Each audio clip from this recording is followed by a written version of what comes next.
I stood at the helm of the spacecraft, my heart racing as the countdown ticked away. The dim glow of the control panel illuminated my face, casting shadows that danced like specters. My team, Mike and Emily, were busying themselves with pre-launch checks, each of us acutely aware of the gravity of our mission. We were headed to Horizon 7, an abandoned space station that had lost contact with its crew months ago. Rumors of strange occurrences and ghostly sightings had shrouded the station in a veil of dread, but we were determined to uncover the truth. "Commander, all systems are go," Mike said, his voice steady, though I could see the tension in his clenched jaw. He was an engineer, a man of logic and reason, but even he couldn't completely hide his unease. "Good. Let's make this quick," I replied, trying to maintain an air of confidence. "We need to find out what happened to the crew and get back. No heroics." Emily, our scientist, was staring intently at the monitor. "I've read the reports about Horizon 7, she chimed in, the excitement in her voice tinged with apprehension. "There are mentions of experiments that went wrong. I can't help but wonder what we might find there." "Probably just a bunch of broken equipment," Mike scoffed, but I could see the flicker of doubt in his eyes. "Let's hope so," I said, my fingers dancing over the controls. "But we need to be prepared for anything. This place has a dark reputation." As we launched into the abyss of space, I couldn't shake the feeling that we were venturing into a trap. The silence around us was deafening, interrupted only by the hum of our ship's engines. I stole a glance at my team. Mike was focused, checking instruments, while Emily scribbled notes, her brow furrowed in concentration. "Can I ask you both something?" I said, breaking the silence. "What made you take this mission? Knowing the risks?" "I've always been drawn to the unknown," Emily replied, her voice soft but firm. "It's in my nature to want to understand what others fear. If there's something out there, I want to find it." Mike hesitated for a moment. "For me, it's about fixing what's broken. This station might hold the key to some technological advancements we could really use. Plus, I'm not one to back down from a challenge." I nodded, appreciating their motivations, but I couldn't ignore the gnawing anxiety in my gut. "Just remember, the unknown can be dangerous. Stay close, and if anything feels off, we regroup immediately." When we finally docked at Horizon 7, an unsettling chill ran down my spine. The station loomed before us, its exterior battered and peeling, like a ghost of its former self. I led the way as we stepped into the airlock, the hiss of the doors echoing in the stillness. As we entered the station, the low hum of the lights flickered, casting eerie shadows along the corridor. "God, it's like a tomb in here," Mike muttered, peering into the darkness. "Not a great first impression," Emily added, her voice barely above a whisper. The main control room greeted us with chaos. Screens flickered erratically, and chairs were overturned, as if a struggle had taken place. I felt a knot tighten in my stomach as I moved closer to the central console. "What happened here?" "Look at these bloodstains," Mike pointed out, his face pale. "Let's gather whatever intel we can," I instructed, trying to maintain my composure. "We need to understand what we're dealing with." As I accessed the control panel, a sudden chill swept through the room. Emily gasped, her eyes wide. "Did you see that?" "What?" I asked, my heart racing. "I thought I saw someone," she stammered, shaking her head as if to clear a fog. "Just the shadows playing tricks," I reassured her, though I wasn't convinced. The atmosphere felt thick with dread, and I could sense that we were not alone in this forsaken place. "Let's stick together," I urged, feeling the weight of their gazes on me.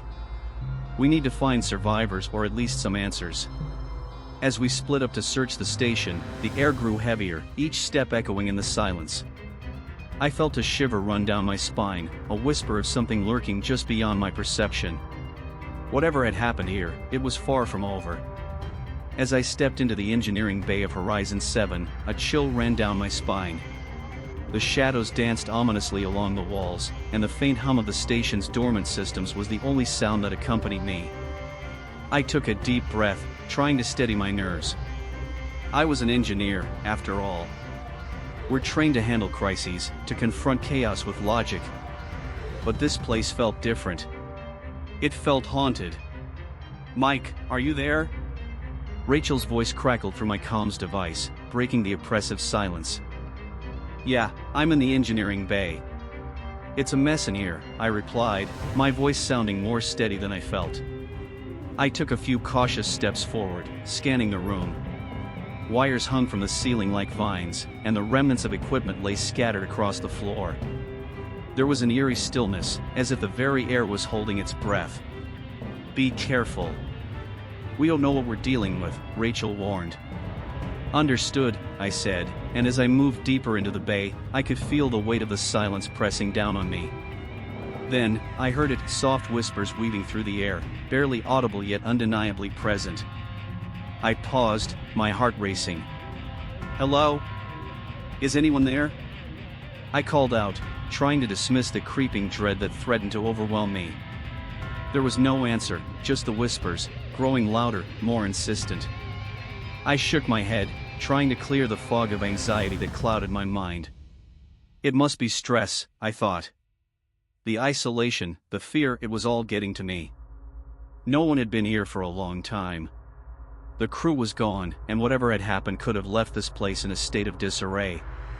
As I inspected a console, I stumbled upon a series of logs detailing failed experiments, attempts to enhance cognitive abilities and physical performance. The last entry sent a shiver down my spine. The project has taken a dark turn. We must end this before it consumes us. I could feel the hairs on the back of my neck stand on end. What had they done here? Suddenly, a loud bang echoed through the bay, causing me to jump. I turned, heart pounding, but saw nothing but shadows. Get it together, Mike, I muttered to myself. I was an engineer. I needed to focus. Just then, I heard Rachel's voice again, distant and strained. Mike, we need to regroup. Emily is, she's not well. What do you mean? I asked, my pulse quickening. I think she saw something. We should meet in the crew quarters, Rachel urged. On my way, I replied, hastily making my way out of the engineering bay. As I stepped into the corridor, the whispers returned, more pronounced now. They ebbed and flowed like a tide, and I found myself momentarily captivated. Who's there? I called out again, but the only response was the echo of my own voice. I reached the main hallway, where I saw Rachel waiting, her face pale and drawn. Mike, you look shaken. What did you find? She asked, concern etched on her features. Just remnants of failed experiments. They were trying to enhance themselves, but, I hesitated, my words faltering.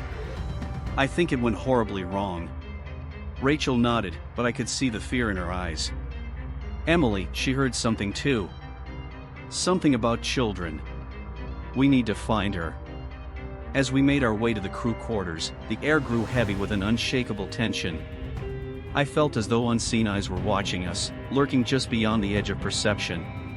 Did you hear that? Rachel suddenly stopped, her voice barely above a whisper. Hear what? I asked, straining to listen.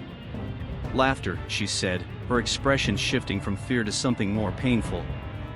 Laughter? Here? I frowned, my mind racing. You're sure? It sounded like a child, she murmured, and I could see the memories flicker across her face, memories of a daughter lost, of innocence shattered. Rachel, we need to keep moving, I urged gently, but she hesitated, drawn by the sound.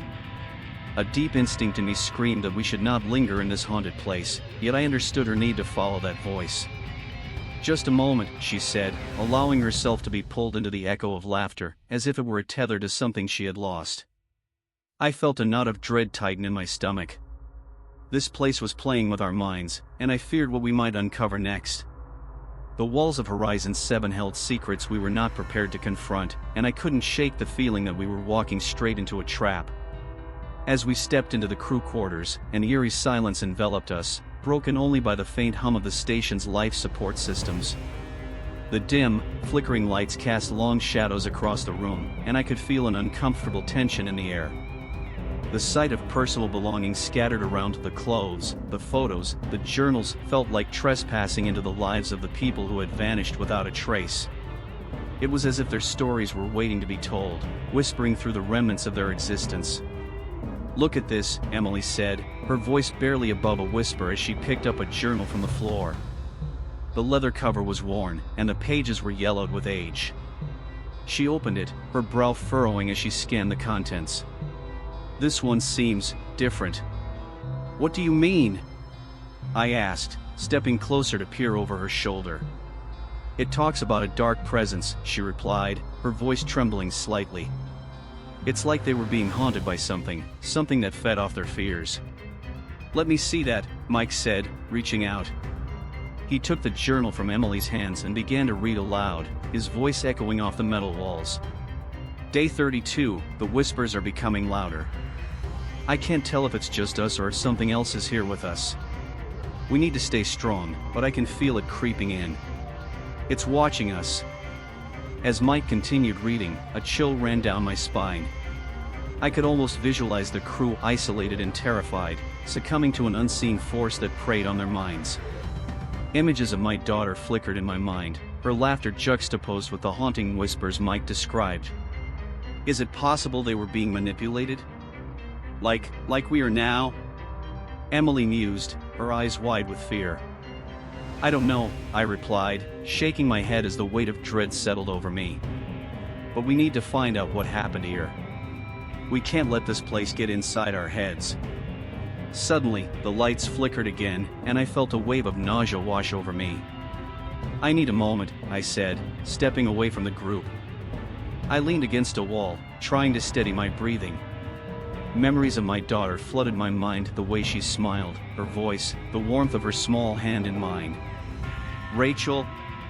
Mike's voice broke through my thoughts, pulling me back to the present. "You okay?" "Yeah," I lied, forcing a smile as I straightened. "Just a bit overwhelmed." "Let's keep going," he said, determination in his eyes. "There has to be something more here that explains what happened." As we moved deeper into the quarters, I felt the atmosphere shift. The air grew thicker, and I couldn't shake the feeling that we were being watched. I glanced at Emily, who was now engrossed in another journal, her expression a mix of horror and fascination. "Rachel," she called, her voice quivering. "You need to see this entry." I approached her, curiosity outweighing my apprehension. "What is it?" She turned the journal toward me, her finger pointing to a passage. "It says here that some of the crew started turning on each other, paranoia set in. They accused one another of being possessed by the dark presence." "Great," I muttered, rubbing my temples. "Just what we need, more distrust." "Maybe it's the station that's doing this to us," Mike suggested, his voice laced with doubt. "Maybe it's manipulating our minds." "Stop!" I snapped suddenly, the fear bubbling to the surface. "We can't start accusing each other. We have to stay united. That's how we get out of here." "Easier said than done," Mike shot back, his frustration evident. "How can we trust what we're experiencing? I saw something horrific. I don't know if it was real or just a trick of the light." "What did you see?" Emily asked, her eyes wide. "It doesn't matter," he replied sharply, cutting off any further discussion. "We need to focus on finding answers instead of spiraling into paranoia." "Agreed," I said, trying to regain control of the situation. "Let's keep searching these journals and see if we can find any clues about what happened to the crew. We can't let this place get the best of us." As we continued to sift through the remnants of lives once lived, I couldn't shake the feeling that we were running out of time. The walls felt like they were closing in, and I could almost hear the whispers echoing through the corridors, taunting us, reminding us of our fears. As we pressed onward, the atmosphere in the corridor grew thicker, and the shadows seemed to stretch, curling around us like a predator stalking its prey. I could feel my heart pounding in my chest, a primal rhythm that matched my growing sense of dread. The air was stale, tinged with a metallic scent that made my stomach churn. I glanced at Mike, who was fiddling with his tools nervously, his brow furrowed in concentration. "Commander, we should check that locked door," he suggested, his voice barely above a whisper. "It might hold the answers we need." I hesitated, staring at the door marked containment. My instincts screamed that whatever lay beyond it could be catastrophic. But Mike's determination was infectious, and the thought of remaining in the dark was even more unsettling. The others stood behind me, equally uncertain but drawn to the prospect of uncovering the unknown. "All right," I said, steeling my resolve. "Let's do it." With a swift motion, Mike produced a crowbar from his toolkit, the metal glinting ominously under the flickering lights. "Stand back," he warned, and with a grunt, he wedged it into the door's seam and pried it open. The door creaked loudly, echoing through the corridor, and I felt a shiver run down my spine. As the door swung open, the dim light of the containment lab spilled out, revealing a room cluttered with experimental equipment that looked like something out of a nightmare. Strange machines with blinking lights and wires snaked across the floor, and glass containers lined the walls, some shattered and others ominously intact. My skin crawled as I stepped inside, the air heavy with the weight of forgotten horrors. "Look at this," Emily called from the far side of the room. She stood in front of a terminal, her fingers flying over the keyboard as she accessed the lab's data logs. "I think I found something." We gathered around her, our eyes glued to the screen as she played a video log. The faces of the former crew flickered to life, gaunt and weary, their eyes haunted. "Day 34, one crew member spoke, his voice breaking. "The experiments are taking a toll on us. We were promised enhancements, but all we found is paranoia and fear. The dark presence is real. It's inside our minds.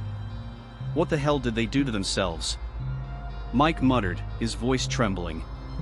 "This isn't just a rescue mission anymore. It's a horror show." Emily's gaze was fixed on the screen, her expression a mixture of horror and pity. They thought they could push the boundaries of human capability. But it backfired. They were trapped in their own minds. Just as she finished speaking, the lights above us began to flicker violently, plunging the room into intermittent darkness. An unseen force surged through the air, a palpable energy that sent chills racing down my spine. "Everyone, stay close!" I shouted, my voice cracking under the pressure. The shadows surged, twisting and contorting, and I felt a suffocating weight pressing down on me. It was as if the station itself was alive, feeding on our fears, drawing strength from our growing panic. Before I could process what was happening, a deafening roar echoed through the room, and a force slammed against us, sending us sprawling to the floor. I hit the ground hard, my breath knocked out of me. The world spun as I struggled to regain my bearings. "Get up! We have to move!" I heard Mike shouting, his voice frantic. I looked up just in time to see him scramble to his feet, pulling Emily up beside him. "What the hell was that?" Emily gasped, her eyes wide with terror. "I don't know, but we can't stay here." I shouted, my heart racing. I grabbed her hand, pulling her along as we stumbled toward the exit. The shadows writhed around us, and I could feel the darkness clawing at my mind, whispering my deepest fears. As we burst through the door and into the corridor, the flickering lights above us intensified, casting eerie shadows that danced along the walls. I could hear the echoes of my own thoughts, memories of loss, grief, and failure, and I fought to push them down. "Stay focused," I urged, glancing back at the containment lab. "We need to regroup and figure out our next move. This place isn't just abandoned, it's a trap." But as we moved deeper into the station, I couldn't shake the feeling that we were being hunted, prey in a game I didn't understand. The weight of the past loomed over us, and I could see it in Mike's eyes, the fear, the uncertainty. "Rachel," he began, but I interrupted him, pressing onward, my mind racing. We had to escape this nightmare, but the shadows were closing in, and I could feel the station pulling us back, deeper into its dark embrace. The control room felt like a tomb as we huddled together, shadows dancing around us in the flickering light. My heart raced as I tried to grasp the enormity of our situation. "We need a plan," I said, my voice steady despite the fear clawing at my insides. Mike leaned against a console, his brow furrowed with worry. "What do you propose, Commander?" Before I could answer, Emily spoke up, her voice trembling slightly. "I have a theory. I think the station is feeding off our emotions.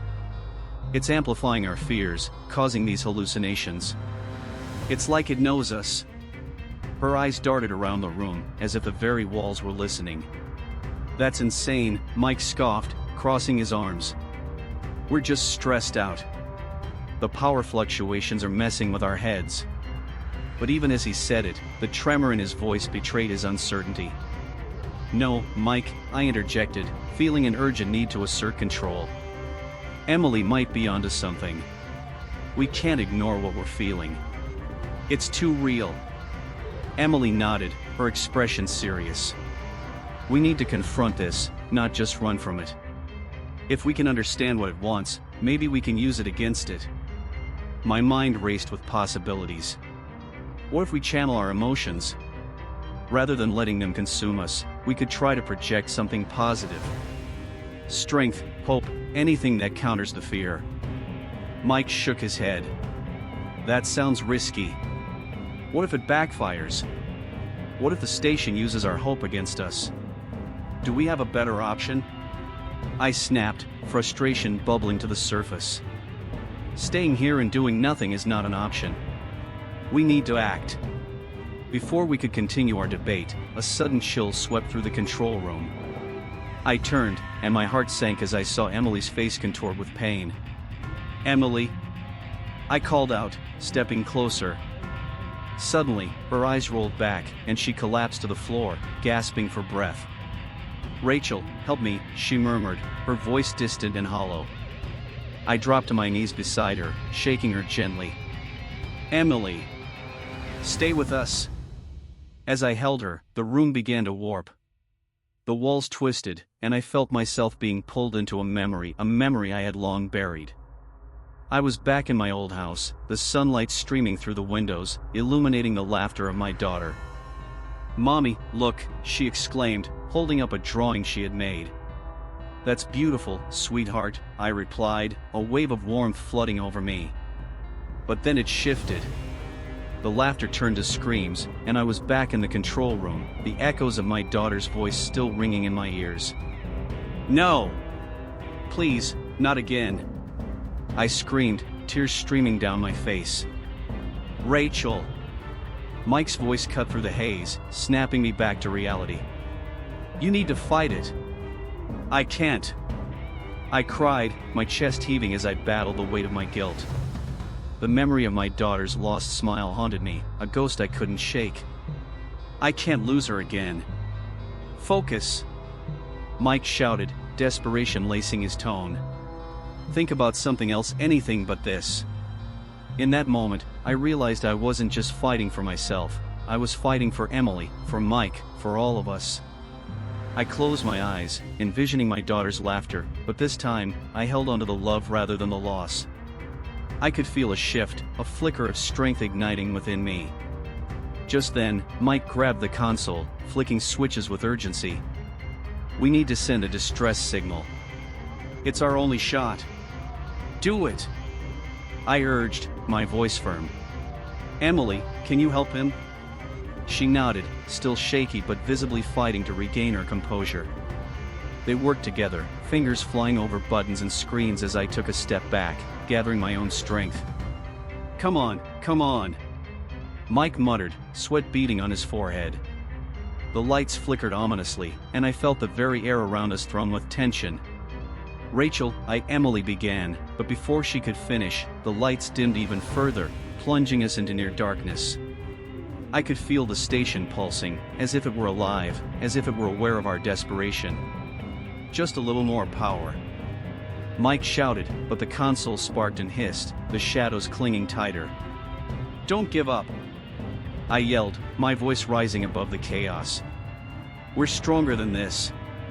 As they continued to work, I felt the weight of the station pressing against us, a dark presence swirling around. In that moment of despair, I clung to hope, willing it to pierce through the darkness. We would find a way out. We had to. The moment the signal was sent, a chilling silence enveloped us. The control room, once illuminated by the flickering screens, plunged into darkness, swallowing every shred of light. I felt a cold sweat trickle down my spine as I instinctively reached for the handrail beside me. What just happened? Mike's voice cut through the stillness, laced with panic. I don't know, I replied, my heart racing. The power must have failed. My voice trembled slightly as I struggled to conceal my fear. I could feel the weight of the station pressing down on us, as if it were alive and aware of our every thought. As the darkness deepened, whispers began to echo through the void, swirling around us like a tempest. The disembodied voices grew louder, indistinct yet hauntingly familiar. I felt my pulse quicken. "Can you hear that?" I asked, looking at Emily, who stood frozen, her eyes wide with terror. "Yes," she whispered, her breath hitching. "It sounds like the crew." Suddenly, vivid images flooded my mind. I was back in that moment, the day I lost my daughter. Her laughter, once a sweet melody, now twisted into a cruel mockery. I gasped, shaking my head to dispel the vision. "No, not now," I murmured. I had to focus, my team needed me. "Rachel!" Mike shouted, pulling me from the depths of my memories. "We need to stick together. We can't let this place get to us." "He's right," Emily added, her voice steadying. "We have to find a way out. We can't let it feed on our fears." But as we moved together, the environment shifted. The walls of the control room began to ripple, morphing into a grotesque facade that reflected our inner turmoil. I could see flashes of my daughter, her face contorted in anguish, her eyes pleading for help. "Mommy, please," she whispered, the sound cutting through my heart like a blade. "Stop!" I shouted, clutching my head as if I could physically push the memories away. "This isn't real. Rachel, look out!" Mike's warning came too late. The shadows coalesced into a figure, a dark presence that loomed over us, filled with anger and regret. It was then that I realized it wasn't just a manifestation of the station, it was a reflection of our own guilt, our shared burdens. "This is because of us," I breathed, stepping back in horror. "The crew, they did this to each other." The figures shifted, revealing faces of the crew members, their expressions twisted in despair. I could hear their voices, filled with anguish, confessing their darkest secrets. "We didn't mean to hurt anyone," one voice cried, echoing through the void. "We thought we could control it." "No!" Emily screamed, her hands pressed against her ears. "We can't let it take us." But as we fought against the darkness, our fears began to unravel. Mike stepped forward, his face pale. "I can't take this anymore. I've always been the failure," he confessed, tears streaming down his cheeks. "I was never enough to save anyone." "Mike, don't!" I shouted, desperate to pull him back from the brink. But it was too late. The shadows wrapped around him, pulling him into the depths. "You have to let go," he cried, his voice fading into a whisper. "No!" Emily screamed, but her voice was swallowed by the darkness. One by one, we succumbed, revealing the lies we had buried deep within. Each confession tore at the fabric of our reality, unraveling the ties that bound us together. "It's the only way," I gasped, as the shadows closed in. "We have to sever our emotional ties." But as I looked around, I realized we were all too intertwined in our grief, our guilt, our fear. The station trembled, the walls closing in on us, and I could feel the hope of escape slipping away. As the darkness consumed us, the last vision I saw was of my daughter, her ghostly figure standing at the edge of the abyss, watching with those pleading eyes. "Mommy," she whispered, and I could feel the warmth of her love, yet it was too late. We were lost in the implosion of the station, our hopes extinguished, leaving only the echo of our regrets behind.